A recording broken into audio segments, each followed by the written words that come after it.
Hello नमस्कार दोस्तों। तो आज मैं आपके लिए क्वेश्चंस लेके आ गया हूँ सिविल इंजीनियरिंग से रिलेटेड, जो कि आरआरबी जेई और स्टेट लेवल जो भी वन डे एग्जाम होता है उसके लिए बहुत इंपॉर्टेंट क्वेश्चन है, ऑब्जेक्टिव क्वेश्चन है। तो पहला क्वेश्चन आपका है, which one of the following is not surface water. तो आप ऑप्शन देख सकते हैं, from river diversion, not surface water की बात हो रही है, from reservoir storage, from natural lake, from the natural spring. So इसमें ऑप्शन क्या होगा आप देख लीजिए। Surface water, not surface water की बात की जा रही है, तो नॉट सरफेस वाटर में आपका क्या आ जाता है, नेचुरल स्प्रिंग आता है। याद रखिएगा, बाकी सब तो आपको लग रहा है। आगे देखते हैं, अगला क्वेश्चन है, which of the following is not a ground water. Is not a ground water, second question है, is not a ground water. So roof top water stored in underground tank, yes ये नहीं होगा, ये बिल्कुल नहीं होगा, क्योंकि रूफ टॉप वाटर है ना, ग्राउंड वाटर ऐसा नहीं कि वाटर आपने रूफ टॉप से लिया और अंडरग्राउंड में स्टोर कर दिया तो वो ग्राउंड वाटर नहीं। तो water from natural spring, natural spring से जो वाटर होता है वो क्या होता है, अंडरग्राउंड वाटर होता है, ठीक है। And water from infiltration galleries, इससे भी क्या होता है आपका, और ये ग्राउंड वाटर होता है। लास्ट देखिए, from river side radial collector well, ठीक है। तो जो कलेक्टर वेल जो होते हैं रिवर के वजह, रिवर के पानी से, तो वो भी आपका होता है ग्राउंड वाटर। नेक्स्ट क्वेश्चन क्या है, water supply system means. Water supply system means क्या होगा, system of collection and disposal of use water. Okay, system of collection and disposal of use water, yes ये होगा सिस्टम कि भाई water को scheme, system नहीं, स्कीम ऑफ कलेक्शन, वाटर को collection करो और डिस्पोजल करो, ये एकदम होता है कि भाई आपके घर से जो भी गंदा पानी निकला उसको क्या करो, कलेक्ट करो और उसको डिस्पोजल में ले जाओ। तो ये हो गया, ठीक है। System of collecting, purifying and bringing water to user point, ठीक है, ये हो गया आपका। Now distribution of water to sink, toilet and kitchen in the building, D option आपका है। कंस्ट्रक्शन ऑफ कैनाल, तो वाटर सप्लाई सिस्टम मींस, तो इसका मतलब क्या है, वाटर सप्लाई सिस्टम मींस का मतलब यहां पे आपका है system of collecting, purifying and bringing water to user point, ये सब मिला के एक वाटर सप्लाई सिस्टम बनता है, ना कि ओनली कैनाल बनाने से, ओनली कलेक्ट और डिस्पोजल करने से, ठीक है, ये बात है। नेक्स्ट क्वेश्चन क्या है, transpiration is the transport of water to air from, कहां से एयर में जाता है, तो रिवर सरफेस से, river and the ocean surface, plants and leaf, any water body. तो ट्रांसपिरेशन जो होता है वो प्लांट एंड लीफ से होता है, तो option C will be correct.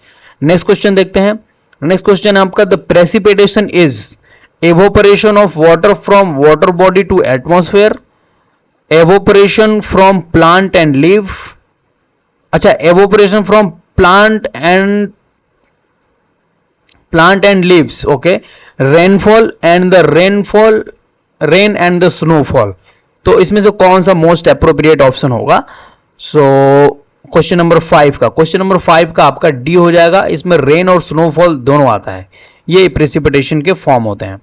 Next question है, run off is the portion of moisture collected on the surface of earth which, run off क्या होता है, run off is the portion of moisture और posture of water बोल सकते हैं, collected on the surface of earth which run to the ocean through surface, run through sub surface, is not evaporate and transpirated, all of the above. कौन सा option सही होगा, तो yes definitely इसमें all of, इसमें आपका क्या, run off is the portion of moisture content collect on the surface of earth which is not evaporated and transpirated। समझ गए आप, ऑप्शन सी इसका करेक्ट होगा, मोस्ट अप्रोप्रिएट जो ऑप्शन होगा इसका सी होगा, ठीक है। रन थ्रू सब सरफेस, सब सरफेस से जो जा रहा है वो थोड़ी रन अप में आएगा, जो ठीक है सब सरफेस मतलब सरफेस के नीचे, रन थ्रू सरफेस होता तो ये सही हो जाता, run to the ocean through surface, ocean में जो जा रहा वो नहीं, ठीक है। Next question, water winter rainfall in Tamil Nadu is mainly due to, so ये किसके वजह से होता है, cyclonic precipitation, convective precipitation, orographic precipitation और the precipitation due to turbulent ascent, precipitation due to turbulent ascent, तो इसके वजह से, तो कौन सा ऑप्शन है तमिलनाडु में, mainly due to the, option D will be correct, यहां पे होगा option D, precipitation due to turbulent ascent क्या होता है ये बात आप समझिए, क्योंकि ये नया एक टर्म है, तो इसको समझाने के लिए मैं आपको थोड़ा सा दिखाऊंगा कि डेफिनेशन इसका क्या है।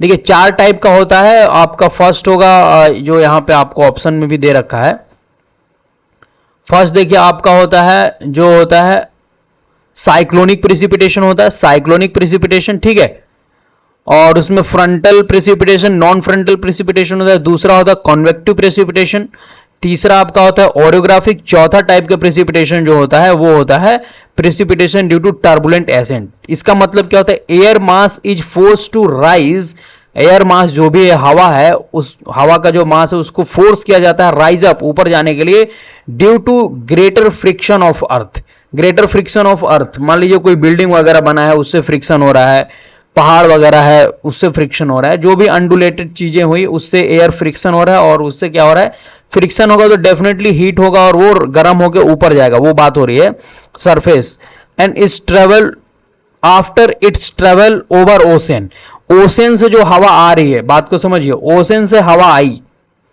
ओशन से हवा आई और हवा आके अर्थ के सरफेस से टकराई, अर्थ के सरफेस में जो अंडुलेशन, जो फ्रिक्शन पार्ट है, बिल्डिंग बनी हुई है, रोड है, जो भी पेड़ पौधे हैं, उससे टकरा के क्या हुआ, वो गर्म हो गया, गर्म होके ऊपर उठ गया, हवा सारा हवा नहीं, कौन हवा, वो हवा जो ओशन से ट्रेवल होके आई है वो हवा, the air mass rise up because of the increase of turbulence and friction, तो ये राइज कब हुआ, क्योंकि टर्बुलेंस, इसमें टर्बुलेंस का मतलब एडीज फॉर्मेशन है, एडीज फॉर्मेशन मतलब थोड़ा हीट हुआ, इसलिए वो हवा गर्म हो गया, heat, when it ultimately condenses and precipitation occur, अब इसके बाद क्या होगा, कंडेंसेशन होगा देन प्रिसिपिटेशन होगा। सो ये मद्रास स्टेट में winter rainfall in Madras state is mainly due to this process. So आप समझ गए होंगे मैं क्या कहना चाह रहा हूं मोटा मोटी। नेक्स्ट क्वेश्चन क्या है, the Himalayan region precipitation is of the type, Himalayan region precipitation की बात हो रही है। अच्छा ये सब क्वेश्चन क्या है, जनरल क्वेश्चन में भी पूछे जा सकते हैं, जनरल साइंस वगैरह जो है वहां इसमें भी क्वेश्चन ये सब आ सकते हैं, तो प्लीज आप इसके लिए रेडी रहिएगा। So Himalayan region precipitation is of the type cyclonic, convective, orographic और the turbulent ascent. Himalayan region precipitation की बात हो रही है, तो हिमालयन रीजन जो प्रेसिपिटेशन होता है वो ओरियोग्राफिक होता है। ओरियोग्राफिक क्या होता है, मान लीजिए एयर यहाँ पे पहाड़ ऐसे बना हुआ है, तो एयर यहां से क्या करिए, एयर ऊपर चढ़ गया और यहाँ पे क्लाउड फॉर्मेशन हो गया, फिर रेनफॉल हुआ, ठीक है, ये होता है orographic. Form of precipitation, form of precipitation drizzle, hail, snow, yes all of the above, all of the above जो है वो फॉर्म ऑफ द प्रेसिपिटेशन है। नेक्स्ट क्वेश्चन आपका बोल रहा है which one of the following is not an automatic rain gauge, siphon and weighing bucket type, tripping bucket और the float type. क्या यहाँ पे नॉट ऑटोमेटिक बात हो रही है, नॉट ऑटोमेटिक रेन गेज यहाँ पे बात हो रही है, तो इसका जो होगा ये साइमन जो रेन गेज होता है ये नॉन ऑटोमेटिक होता है। In India's which rain gauge, in India's which rain gauge is used in all government rain gauge stations, तो कौन सा यूज किया गया भाई साहब बताइए। सो ये एक इंपॉर्टेंट क्वेश्चन है। तो साइमंस जो रेन गेज है ये मोस्ट ऑफ द यूज किया गया है all government rain gauge stations पे। हालांकि अब टिपिंग बकेट भी मैं देख रहा हूं कई जगह पे, क्योंकि मेरे विलेज वगैरह में अभी ये लगा रहे हैं शायद ऑटोमेटिक वाला। नेक्स्ट क्वेश्चन क्या है, the self recording rain gauge are used to determine rainfall over, self recording rain gauge की बात हो रही है. Self recording rain gauges are used to determine rainfall over 1 year.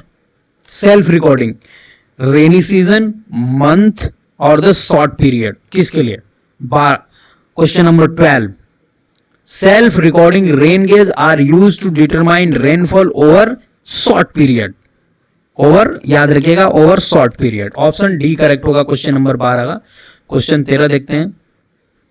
Which one of the following, question number 13, is not a method of computing average rainfall over a region. यहां पे question है which one of the following is not a method for computing average rainfall over a region. Arithmetic average, geometric average, Thiessen polygon और the isohyetal method.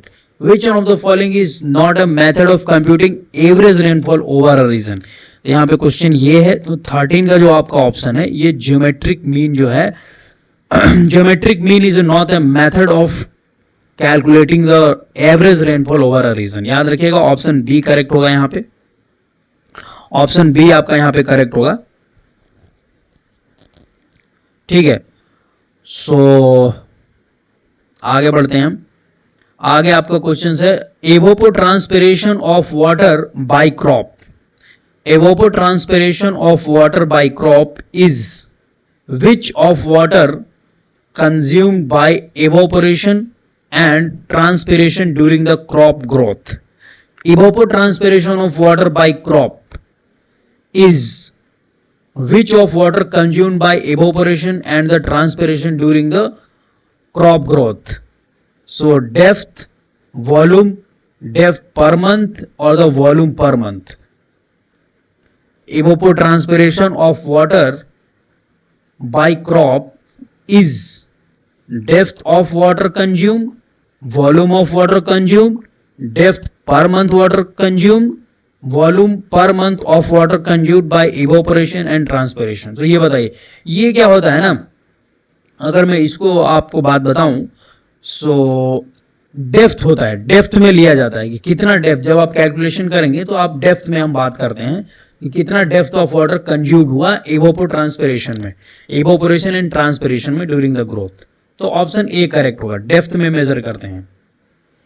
Evaporation from water surface depend upon vapor pressure of water and air in contact, wind velocity, quality of water, all of the above. Yes, definitely it will be depend on all options. All evaporation from water surface depend upon vapor pressure of water and air in contact, wind velocity, quality of water. 20 तक मैं solve कराऊंगा, 20 के बाद मैं next day करवाऊंगा. At the temperature of natural water, at the temperature of natural water the vapour pressure is almost कितना times, almost times for every rise of 10 degree Celsius. Vapour pressure is almost कितना times of every rise of 10 degree Celsius. So कितना time होगा? B option होगा आपका 2. Vapour pressure मान लीजिए आपका natural water level का टेम्परेचर है 25 डिग्री सेल्सियस. ठीक है. अब मैं क्या कर दिया कि 25 से हम क्या कर दिए 35 डिग्री सेल्सियस कर दिए. तो यहां पे अगर वेपर प्रेशर मान लीजिए 1 है तो यहाँ पे वेपर प्रेशर, और मान लीजिए मैं आपको कैलकुलेशन के लिए बताऊं तो यहाँ पे 10 है तो यहाँ पे वेपर प्रेशर 2 टाइम्स ऑफ 10 हो जाएगा. 10 यूनिट में लिख रहा हूं. ठीक है. तो यहाँ पे जस्ट एक एग्जांपल में ले लिया हूं तो यहाँ पे 20 हो जाएगा. हर एक 10 राइज के लिए ये क्या होगा आपका इंक्रीज होगा ओवर 2 टाइम्स. ठीक है. नेक्स्ट क्वेश्चन देखते हैं. Meyer's and Rohwer's formula are used to determine precipitation, transpiration, evaporation, average rainfall over a basin. Meyers and Rover's formula याद रखिएगा. Question number 17 Meyers and Rohwer. तो इसका सी होगा. C option will be correct. Meyers and Rohwer formula used to determine the evaporation. Next question है run off can be expressed as mm of water over a catchment, cubic meter of for a catchment area. The correct statement, only one correct है, only दो correct है, और both और non. सो आपका दो statement यहाँ पे दिया है, उन दोनों में से कौन सा करेक्ट है. सो क्वेश्चन नंबर 18 है, तो यहाँ पे सी होगा. Both option A and option B दोनों करेक्ट है, आप दोनों में दिखा सकते हैं. तो इस तरीके के आजकल एसएससी जेईई में न्यू टाइप के क्वेश्चन इस समय डाल रहे हैं, ऐसे क्वेश्चंस आ रहे हैं, याद रखिएगा. तो आरआरबी जेईई में भी आने के चांसेस हैं. In a dam project, geological investigation are to get information about water tightness of reservoir basin, type and depth of overburden, structural feature of rock such as fault and the fissures, all of the above. In a dam project, geological investigation are to be get information about which. सो ये जो होगा सारा चीज हम देखते हैं वहां पे. Water tightness of the reservoir basin देखते हैं, type of depth of overburden देखते हैं, स्ट्रक्चरल फीचर्स ऑफ रॉक भी देखते हैं, क्योंकि डैम प्रोजेक्ट है, क्योंकि फेल नहीं होना चाहिए, इसलिए हर चीज चेक करते हैं. नेक्स्ट क्वेश्चन है, for a reservoir planning the important investigation is engineering survey, geological investigation, hydrological investigation, all of the above. For reservoir planning के लिए आपको क्या क्या करना पड़ेगा, इन कौन कौन सा आपको सर्वे करना पड़ेगा वो देख लीजिए. तो क्या होगा, सारे सर्वे करने पड़ते हैं, engineering survey, geological survey and the hydrological survey. So आज हम 20 क्वेश्चंस ही देखने वाले हैं यहाँ पे. So thank you for today. Next day हम लोग 21 से देखेंगे. सो प्लीज आप सपोर्ट कीजिए और दैट सब्सक्राइब कीजिए चैनल को, तो डेफिनेटली ज्यादा क्वेश्चंस मैं कराने की कोशिश करूंगा. So thank you.